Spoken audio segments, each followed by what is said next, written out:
রাত্র 11টার দিকে শুনলাম যে পুলিশ তারপর আমাদের হাতে কাঠ ছিল, তারপর ইরফান ভাইয়ের হাতে কাঠ ছিল, তারপর আশেপাশে যা ছিল সবার হাতে কাঠ, লাঠি, বাঁশ ছিল।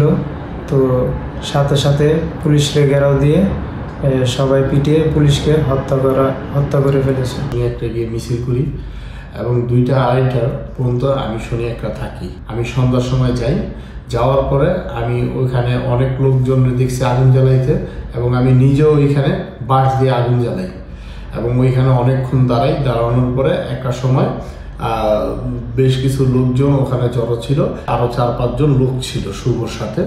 স্যান্ডেলিনা সো রূপচর্চায় আভিজাত্য। ইরফানের সাথে একজন লোক ছিল। ওখানে যাওয়ার পরে সেন্ট্রাল যুবদলের ফার্স্ট জয়েন্ট সেক্রেটারি তারেক ভাইয়েরা দেখলাম। তারেক ভাই এসে শুভর সাথে কথাবার্তা বললো এবং শুভকে পার্সোনালভাবে ডেকে তাকে কিছু ফিনান্সিয়াল সাপোর্টও দিল, টাকা পয়সা দিল। এখন পরে দেখতাম অপোজিট সাইড থেকে একটা মোটরসাইকেল আসতেছে। ওই মোটরসাইকেলটা হঠাৎ করে পড়ে যাওয়ার পরে লোকটা ডাইন সাইডে পড়ে যাওয়ার পরে ওই জায়গায় অনেক লোকের ভিড় হলো। আমি নিজেও গেলাম, নিজে গিয়ে দেখলাম যে লোকটার দাঁড়িয়ে আছে, কপালের সাইড দিয়ে রক্ত পড়তেছে এবং ওই জায়গার থেকে যখন মানুষ তাকে সরায় বামের দিকে আনে তখন সবাই ওইখান থেকে হইচই করে বলতেছে পুলিশ। তা আমাদের এখানে আমরা যারা ছিলাম, আমাদের যেমন মাসুদ, শুভ, সাগর, লিটন, ইরফানের সাথে একজন, আশেপাশের লোকজন এবং আমার সাথে থেকে যারা ছিল, আমাদের হাতে লাঠি ছিল এবং সবাই মিলে ওই লোকটার গায়ে আমরা আঘাত করি।